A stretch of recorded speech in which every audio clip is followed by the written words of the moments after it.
Your body knows something your mind refuses to accept. That letting go isn't a decision, it's a biology. Welcome to this episode of the Biology of Trauma podcast. I'm your host, Dr. Aimie.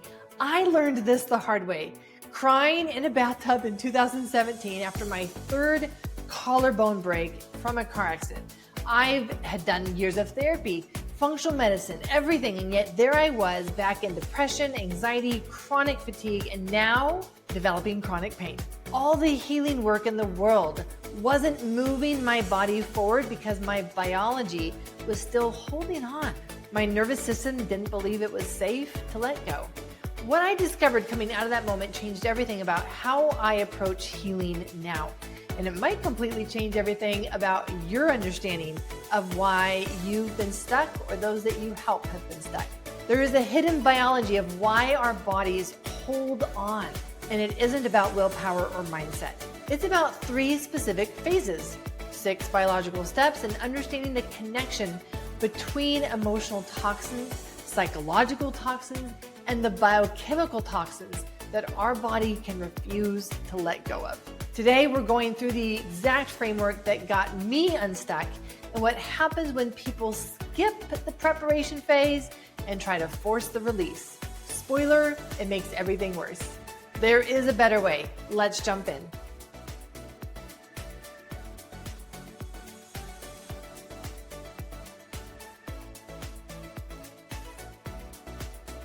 I want to take you back to 2017. 2017, I am sitting soaking in a bathtub. No, I'm not doing all of this lovely self-care, and it's not this wonderful feel-good moment for me in this bathtub in this moment. I am crying. I am so frustrated. I am so discouraged, and I have done so much work on myself between all of the functional medicine, the trauma work. Why am I back in this place? I was back in a place of depression, overwhelm, anxiety. The fatigue had come back and was so bad. I felt like I had lost my brain, and it was even hard for me to get through my patients, the clinical days at the addiction clinic that I was working at the time. And what was so disheartening for me was to see that all the work that I had done apparently wasn't enough. Not only was it not enough, it had not stopped me from going back into this place after a car accident. This car accident had happened a few months before, and this car accident had resulted in me breaking my collarbone for the 3rd time. It had given me a concussion so that I didn't actually remember the impact as I had hit the center divide after a semi-truck had turned into my lane. But my body was not moving on, and I was stuck. I didn't know where to go. I didn't know what else to do because I had already done so much for so many years. What I was about to discover on this next phase of my journey was that actually my body was not letting go because I wasn't ready. I actually didn't believe that I could expect anything better in my life. I didn't believe I deserved better. My body felt safer hiding, staying small. It felt safer to keep my guard up and not be too connected, too alive, too present. And as I went on this next layer into my own biology of trauma, I got to learn that the relationship that I had with the past, the relationship that I had with this car accident, this relationship that I had with all of the other things before the car accident that I was still holding on to, was serving me in some way. And there were parts of me that weren't ready to let go. There were parts of me that weren't ready to let go. How many of you have been in a place like this before? You want to let go, and then there are these parts. You have this body that just seems to have a mind of its own, and it can't let go, not because it's broken, but because it is scared. It was scared to let go. And as I went on my next level of journey into figuring out what was I missing? What did I need to discover? This actually became one of the key concepts of my book and my whole approach and my whole philosophy. At this point in my life, it's 2017. I am not teaching yet. I am not even thinking that I will ever teach this material to anybody else.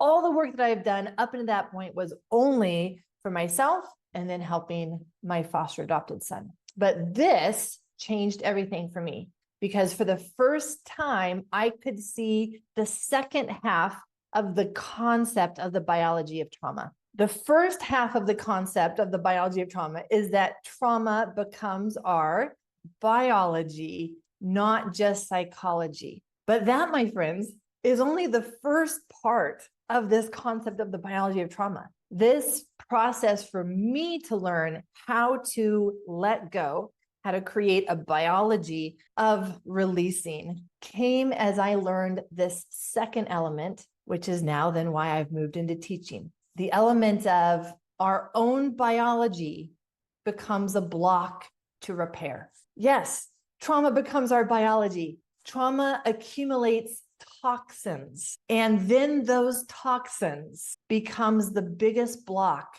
to our ability to repair. Our own biology becomes the block to our healing, to our joy, to our authenticity. And that is exactly what I was experiencing in that bathtub. My own biology was the biggest block to my repair. And over the next several years, this was then what I discovered. I didn't know this stuff before that car accident in 2017. All of this came after that car accident. This was when I went and I started becoming more familiar with my own nervous system and recognizing this pattern. Now, this specific nervous system journal is one that I share from someone who had a biology of trauma health coaching session, because I have everyone fill out a nervous system journal if we're going to do a health coaching session, so I can really understand the pattern in your nervous system right now that we need to work with. But this was mine as well. And my guess is that this is many of your nervous systems as well. This is what it looks like when the body holds on. This is how you can know that your body is holding on to something from the past that is harmful. Our nervous system loops between stress and overwhelm. And you can see that.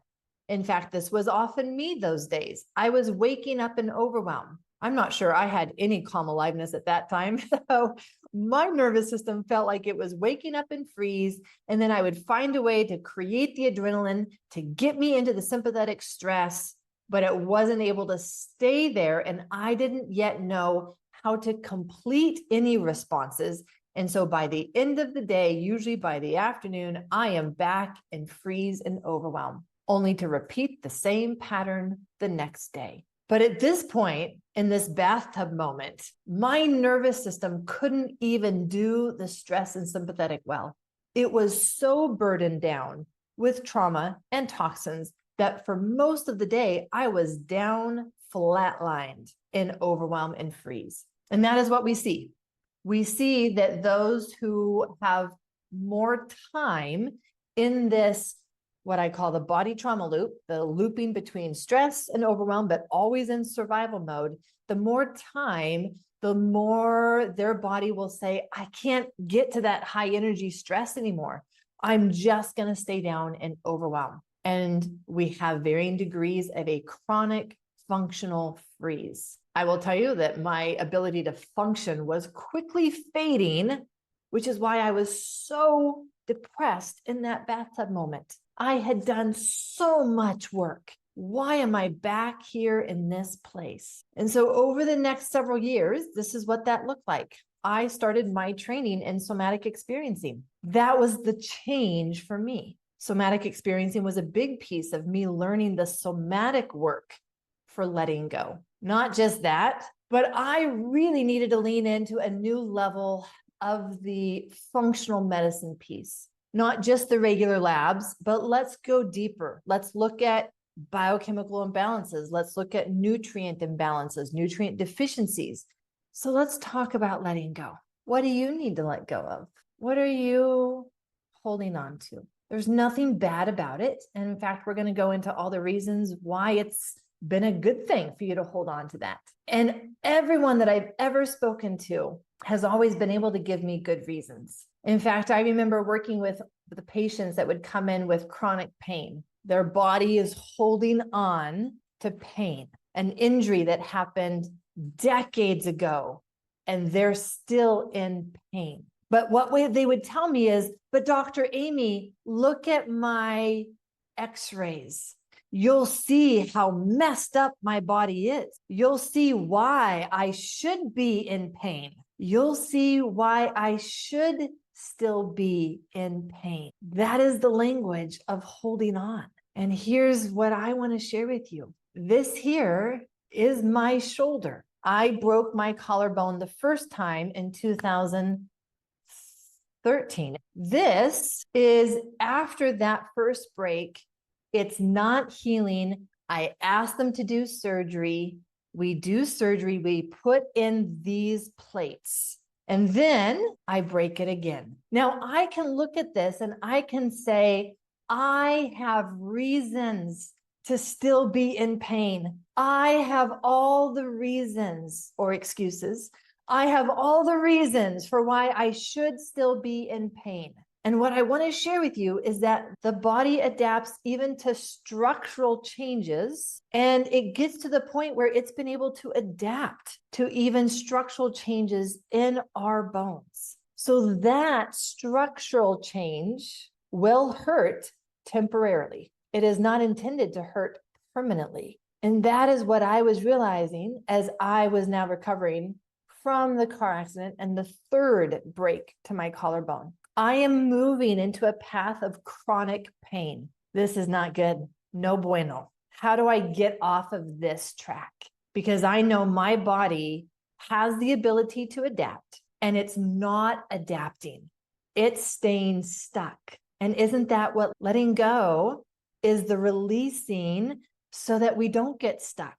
But as long as I am holding on to something, I can't move in a forward direction. I'm still holding on, and I can only move as far away as I can still hold on to whatever it is of the past I'm holding on to. So what do we hold on to? Why do we hold on? And as you are thinking of something that you think that your body, mind, biology might still be holding on to, let me share with you some of the biggest reasons that I see for why our body holds on. One of them is holding on to regrets. Regrets is a hard one because we do have regrets. We do look back at our life and say, oh, I wish I wouldn't have done that. I see now the impact that had on someone else or myself. I have regrets.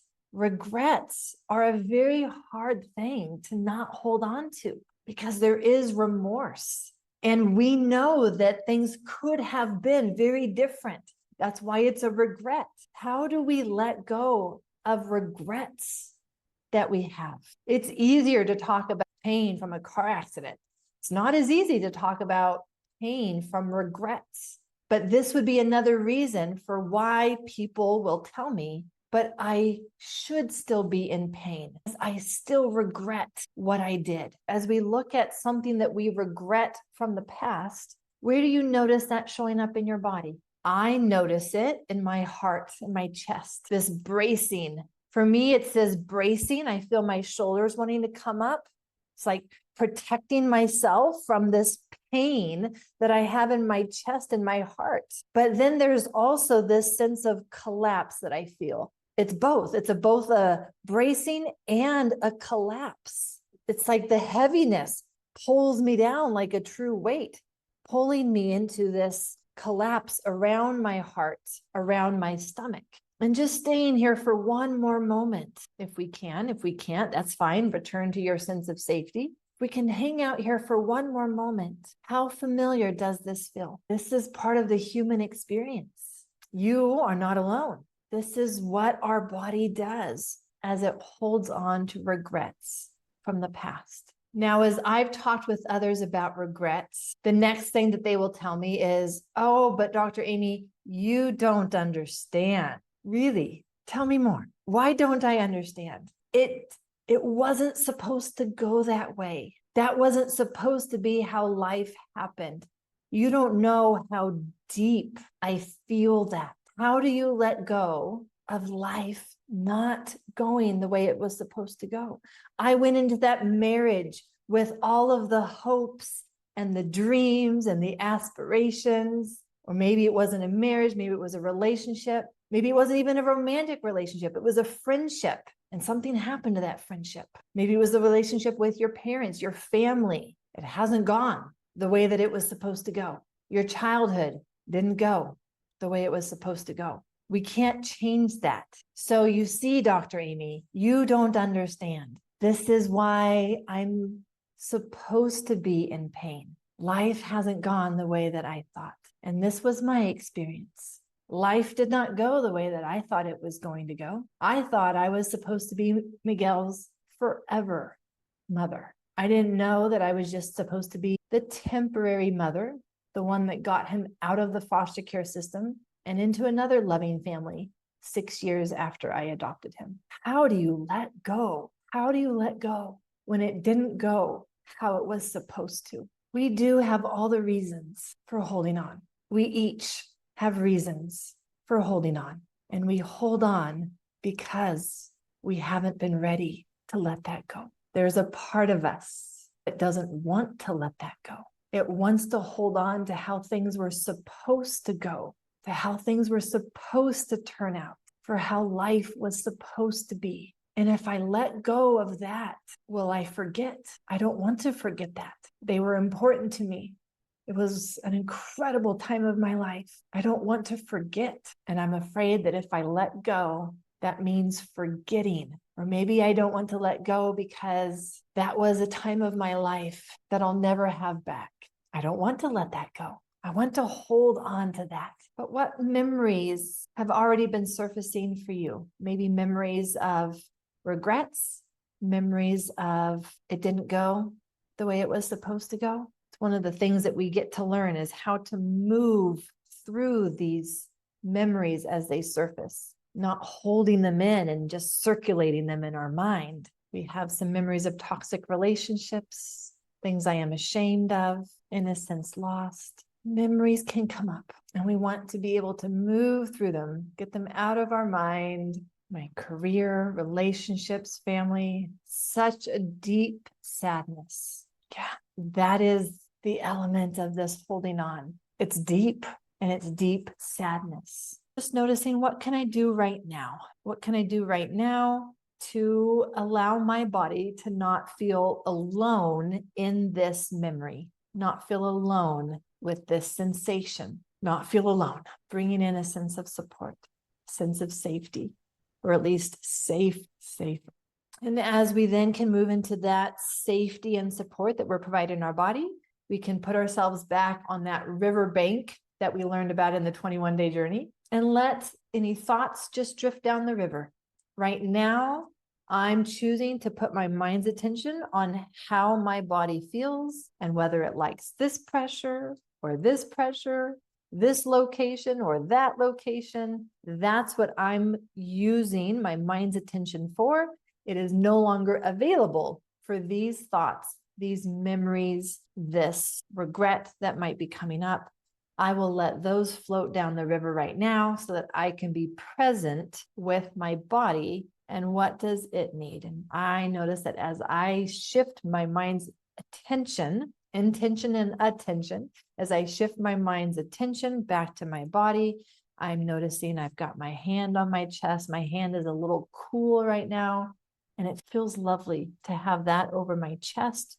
Feels like I've got my midline underneath my palm. Oh, and there's a deep breath for me. So I know that my body is coming back to that sense of being fully present and feeling safer. And I have this hand, the other hand over my upper belly, just because that's what feels most supportive right now for my belly. And while we're here, I want to share with you the biggest myth about letting go. What is the biggest myth that we have been told about letting go? It's this idea that it's a decision that you make. If you haven't moved on, it's because you haven't decided that you should move on. Letting go is just a decision that you make. It's a mindset issue. It's a conscious, logical decision. And that could not be farther from the truth. Even already, we've seen how much this is showing up in our body. And so our body is holding on,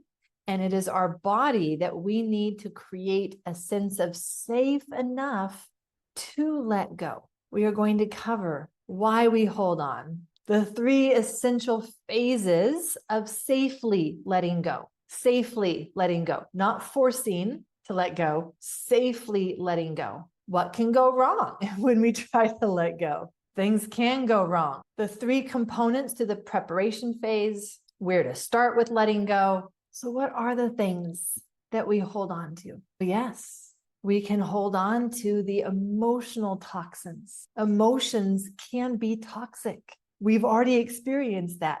We felt regret and we noticed the bracing and the collapse in our body. Emotions can be toxic. And we get those emotional responses when we're back in our stories, when we're back in our memories, when our attachment pains get triggered, and when we are in relationships where those emotional responses are being triggered. But emotions are not the only toxins. We can have psychological toxins. We've talked about the negative self-talk, the limiting self-beliefs. But here's the fascinating thing. The more emotional and psychological toxins we have and we hold on to, the more our body holds on to biochemical toxins, mold, plastics, glyphosate, heavy metals, parasites. Let me say that again, because this was my huge awakening coming out of that bathtub moment. Because I was holding on to emotional and psychological toxins, my biology was one of holding on. And when I have a biology of holding on, I am also holding on to the biochemical toxins that I get exposed to. We can't stop the exposure to toxins. We live in a toxic world. The water we drink, the food we eat, the air we breathe, the airplanes we ride, the beaches that we walk on, the water that we bathe in. Sometimes it can be overwhelming to see the number of toxins that we are surrounded by. We are not able to avoid toxic exposures. All the more reason for us to facilitate a biology of letting go, so that as we get exposed to toxins, we can flush them out. We can let them leave. We can detoxify the food toxins, the water toxins, the air toxins, the metals. And it's all the same to our body. Our body does not know the difference between an emotion that is toxic and a chemical that is toxic. The same response is going to happen. How is that? You know that the body's capacity is what it comes down to. We have a certain capacity, and what our capacity is the capacity that we have for that day. If we have a good capacity, then we are able to rise to the occasion, and we're able to overcome that, and we're able to let go. Letting go takes energy. Letting go takes energy. It can be stressful. Some of us have already recognized that we're afraid of letting go. So it feels dangerous to let go, which means we need to have a capacity. We need to have the resources to be able to let go. But what happened to me is that I did not have the available resources and capacity. And so as I'm looking at helping my body let go, my body says, no, there's a big gap. And when there's the gap, we hold on for dear life. And so we see that even these physical toxins create stress, and that stress is unable to complete. It becomes too big for us. We don't feel that we have the capacity for that stress, and we go into overwhelm. If you are stuck in stress, this is often the reason why. We have toxins that are creating more amount of stress than what we can move through, than what we can complete, and our body goes into overwhelm. And whether that toxin is coming from the toxic self-talk, our toxic environment outside of us, or the toxic internal biology that we have formed. So let me go into that aspect, because this is a large aspect of what I call the toxin trauma syndrome. This is what it looks like to have a toxin burden. Autoimmunity. That's why we're going to cover autoimmunity in this upcoming course. Chronic pain. That's why we're going to cover the most common biochemical imbalances. The biochemical imbalances that are toxic biology that create features of chronic pain, keep us stuck in chronic pain. Insomnia, weight issues, digestive issues, the anxiety, the depression because of the imbalances in the neurotransmitters. Why? What is causing those imbalances? Sometimes it's a metal, sometimes it's a parasite, sometimes it's the overall toxic burden. And while mood medications may help relieve it by masking it, that is not the long-term solution. And like me, you may find yourself on mood medications and they're no longer working as well. The solution for the conventional medicine practitioners is to increase your dose.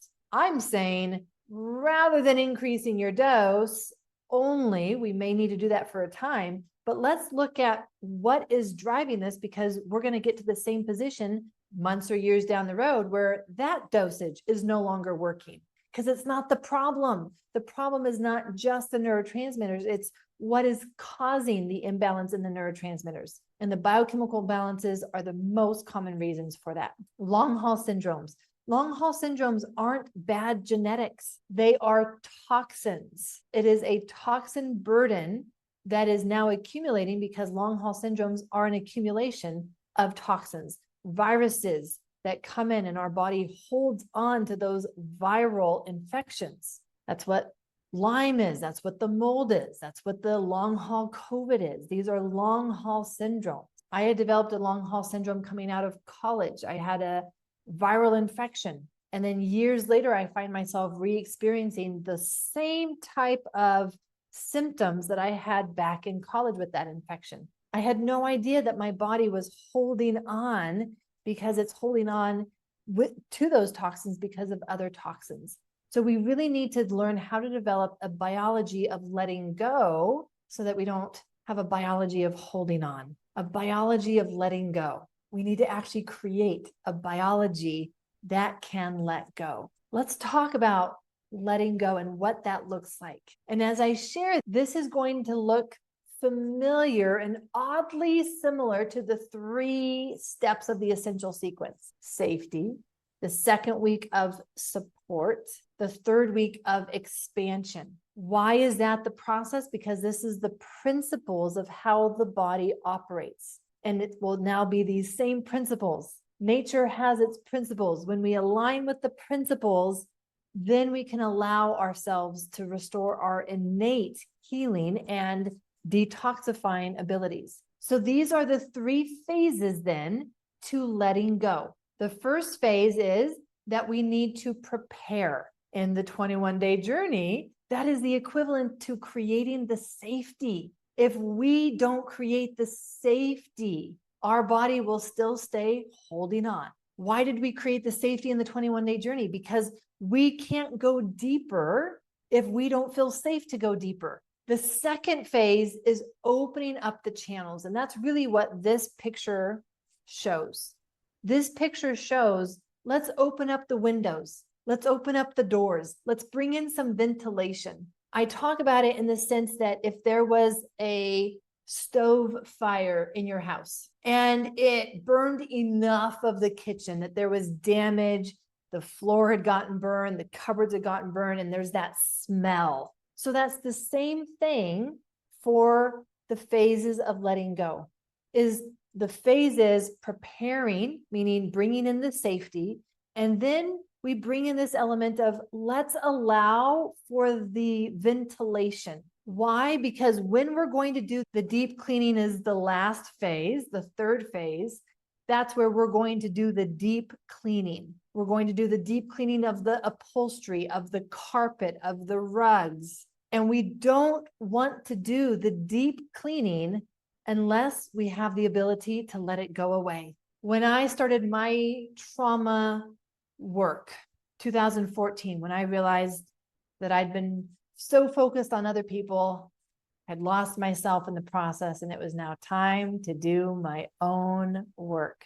2014, and enough of me to know how I approached it first. It was with this idea of, let me do the deep work. Let's get this done. And so I signed up for these therapy intensives that were the deep work, the deep cleaning, except I hadn't opened up the windows and the doors to my emotions yet. And when we go in and do the deep cleaning without being able to release it, it re-traumatizes us because it's brought to the surface, but not allowed to actually leave. And in that sense, it makes things worse. I can function better when I'm carrying pain if that pain is packed down. If that pain is out open in the raw, I am falling apart. But that's what happens with the deep cleaning is we bring this pain to the surface. And if it can't go anywhere, it actually makes things worse. And that is what your body is afraid of. Your body is afraid that you haven't done the preparation work. You haven't opened up those channels yet. You're not ready to do the deep detoxifying of your life, and it will make things worse. That's why your body says, no, I'm not ready to let go yet. I'm not even ready to show you all that I'm holding on to, because it would bring you to your knees. It would make you fall apart. It would hurt so bad that we might die. It is not safe to let go because you are not ready to actually let go. If I bring this up, it's just going to stay stuck. And that is exactly what can go wrong when we do the detoxifying in the wrong order. Symptoms get worse. What symptoms, Dr. Aimie? Anything and everything. Fatigue, that's what happened to me. So I'm going to list out what got worse for me, and you can apply this to what you've experienced in your lifetime, because I know many of you have tried different detoxes. The fatigue got worse for me. I shared that in my bathtub moment. The fatigue had come back, and I had worked so hard on my chronic fatigue, the mood, the anxiety, the depression, and yet this realization that, shoot, I'm already on mood medications. I can't take more. I can't take others. I'm already on the solution for the mood. And yet the mood is getting worse. I am back in depression, anxiety. The sleep was awful, tossing and turning, waking up at 1 a.m. and not being able to fall asleep until 3 a.m. But I had to get up at 5:30 to go to work. And so every day was just exhaustion. This freeze. I was in freeze. I was in overwhelm all the time. And because of that, it was actually making my trauma biology worse. It's making that autoimmunity worse. It was making my digestive issues worse. It was making my skin break out. It was causing all of these downstream effects on my biology because I was now spending more and more time in overwhelm. And that's what overwhelm does. Now, I know that I'm not the only one who's done detox the wrong way in the past. Here is the long list of all of the things that can actually become worse when we are not doing the detox in the right way. And there's the list: weight, mood, anxiety, sleep, the learned helplessness, migraines, anxiety, digestion, pain, headaches, brain fog. Oh, yes, the brain fog. The Herx reactions.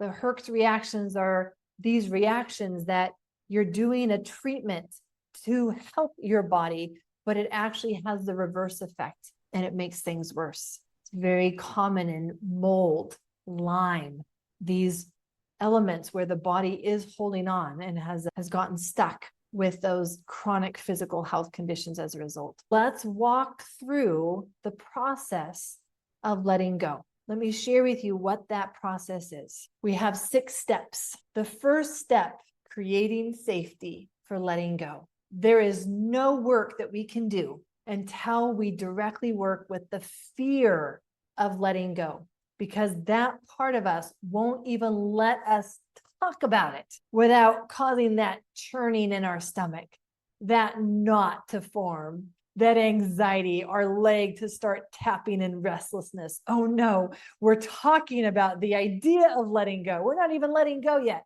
We're just talking about it and we're already in fear. So that's where we start. We do not start with actually letting go. We've got to do the preparation first. So that's what I cover in the biology is the preparation. How do we prepare? What are those resources that we need to bring in? One of those resources is the somatic sense of safety and the parts work of working with that part that is so afraid it won't let us even think about letting go. But then we need to go to the next step, which is creating support. Okay, how do I actually create support? Because when I feel supported, I can do hard things. It's when I feel all alone that I get overwhelmed. So we're creating support for our body so that it feels stronger and able to let go. And we're going to work with that part of us that holds on to the past, being able to recognize, why is it holding on to the past? Is it because it doesn't want to let go of that memory? Is it because it's holding on to that regret and it's a form of self-punishment to keep reminding myself of all the mistakes that I've made? The biology piece, this is where we start to look at the imbalances and replace the deficiencies. Week 3, we're going to do a little breath work because breath work is in how we teach the experience for letting go. And we can go just to the edge with our breath and allow ourselves that ability to build in flexibility with our breath. Our breath is a dynamic process, so it allows us to work with that dynamic process that already exists and now applying it to letting go. And as we breathe into those deeper places, guess what we will get to work on with our parts? Those parts that want to stay small, to stay safe, stay small, to stay safe. And that for me is the question for each of you here today, because that is the choice in front of us. Once we recognize that we are holding on to things, the choice becomes, is this how I want the rest of my life? If I continue to hold on, I now know that I am making the choice to stay small, to stay safe. Or I can learn how to let go safely so that I can experience the freedom, the joy, the authenticity that I really do want. The biology work is now bringing balance to the imbalances. So it's not going to be enough to just know that I have an imbalance. It's not going to be enough for you to just know you have an imbalance. Then I want you to know what to do about it, how to bring balance. And balance is a key aspect to letting go. It's the idea of that support. Because if I'm feeling balanced, I am more able to let go than if I'm feeling out of balance. If I'm feeling out of balance, my body is going to be holding on because it feels like that's what it needs to do to not fall all the way over. Pacing is our step 4. Pacing to let go. How do we pace it? And this is where we get to do the parts work of negotiating with our parts to see their degree to be able to face it. They don't want to face it. They don't want to face the idea of letting go. They don't want to face the memories that may surface. They don't want to face it. And so how do we negotiate with them in the pacing of it to allow them to feel safe enough to actually see it, look at it, face it? And this is in the biology aspect, now opening up those drainage pathways. And this is how we start the pacing, because once we open up the drainage pathways, our body will be able to start to let already those toxins go that are ready to go. It hasn't been able to let those go because the drainage pathways haven't been opened. So yes, we are talking about poop. We are talking about pee. We are talking about sweat. Did you forget that I'm a medical physician and I talk about poop? We're going to be covering poop and pee and sweat, because this is the drainage pathways for how we detoxify. Now we get to feel it. That's step 5. How do we allow our parts to feel things they've never wanted to feel before? And now we're moving into the active phase. So that is phase 3 of letting go. Now we're actually letting go. Week 5 is when we actually let go. We do not start letting go in week 1 unless we want to make things worse. And so now week 5, how do I stay my authentic self? How do I actually become more of my authentic self as I let go? Because I can have anger surface, I can have regret surface, and I don't want that to make me into a person that I don't want to be in those moments. So how can I still be who I want to be in the world as I let go, and yet allow myself to feel those things, because I do need to feel them to be able to heal them. And we're looking at actively removing toxins, metals, parasites. How do I do that? And week 6, step 6 is the opening, the releasing, the letting go. And now we're opening ourselves up to free it, to let it go, so that we can be our best selves in our best health, our authentic selves. And that's where we also need to look at autoimmunity, since that is a big aspect of authenticity and toxins.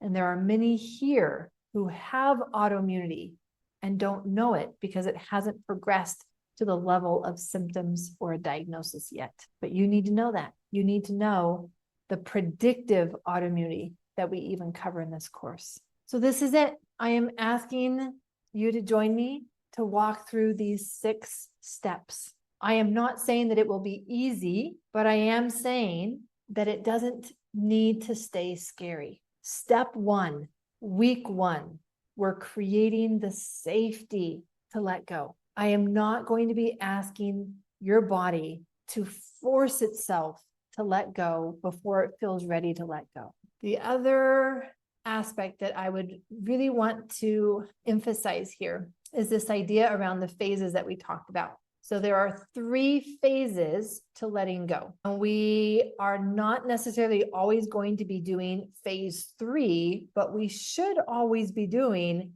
phases 1 and 2. What I want to communicate is that we should be at the place in our life where we are always doing phases 1 and phases 2. We always want to be resourced. We always want to be bringing balance to our imbalances. We always want to have our channels open. We never want to be constipated and saying, I'm going to wait through the end of this situation for me to then address the constipation. No, we need to know how to be keeping our channels open all the time. Otherwise, we are accumulating more and more toxins over time rather than being able to stop the buildup, even though we may not find that the active removal is the right thing for us at this time. But it is always the right time to create safety and to have our channels opened up so that we can move whatever is ready to go through and new experiences don't accumulate and build up. And that is what we will do for the rest of our life. We will always be doing elements of phases 1 and 2 because they'll just become who we are and what we do. This will become our life. And phase 3 is something that we will only need to do maybe twice a year, but we'll know how to do it when it's time to do it. And so as I look at being able to know how to have those channels open, that would be really helpful for going through a hard experience and not just accumulating more toxins along the way. It is so true that we can think that we've let go, and then we find, oh no, it's still there, and it's become a weight that is holding me in the past. And I don't want to be that anymore. When we look back at our childhood, we took on a role. We had to become something or someone in order to survive our family of origin. Maybe we became the responsible one, the invisible one, the perfect one, the overachiever, the caretaker. That there's all these roles that we may have unconsciously become in order to survive, but then we find ourselves as adults and we're still playing that role. And there's nothing like going back into that family environment, like a family reunion, and seeing us, myself as an adult, become that little child again. And I'm like, I thought I had moved on. Maybe there's another layer to go. Here's what I want you to remember as we leave this episode. The bathtub moment for me taught me something that changed my approach to healing. I had thought that letting go was a decision, flipping a switch in my mind, changing my mindset, and my body follows. but my body was trying to tell me something that I had not been listening to. If it does not feel safe to let go, it will hold on. And when I tried to force the deep work before opening my channels, preparing my nervous system, resourcing my cells, things got worse, way worse, because we can't release what we haven't prepared and made safe to release. Now, most people are told to get back to normal after a transition, a loss, or a trauma. But if normal means a nervous system caught between stress and overwhelm, bracing against life, protecting our heart, then normal is just a slower version of holding on. Our body learned to hold on because holding on kept us alive at some point. Our body is just being loyal to an old survival pattern. The shift happens when we stop fighting our body and start creating the conditions where it can finally trust that letting go is now safe. That means always having our channels open. That means preparation isn't just a box to check, it's how we live our life moving forward. If something landed for you in today's episode, if you're recognizing a layer that you've been unaware of, or maybe a layer that you've been holding on to, I would love to hear about it. Drop a comment on the show notes, leave a review on the podcast app, find me on your favorite social media platform. Whether this is your healing journey or for those that you are helping, I love to hear from you, because sometimes just being able to express a new insight is helpful to other people, but helpful for us to be able to then do something and integrate it into our life. For a deeper dive on this framework, listen to the full episode, or you can come to my website, biologytrauma.com, find some more resources there. And if you want the complete 6-week process with the biology, the parts work, and the practical tools, that's what we cover in depth in my courses. And for those of you who are professionals, you can become a Biology of Trauma professional and help others through this same process. If the Biology of Trauma book has helped you, leaving a review on Amazon means everything and is so helpful. It's how others find this work when they need it most. I'm Dr. Aimie. Until next episode, stay curious about what your body's trying to protect you from. There's wisdom in the holding on and freedom on the other side.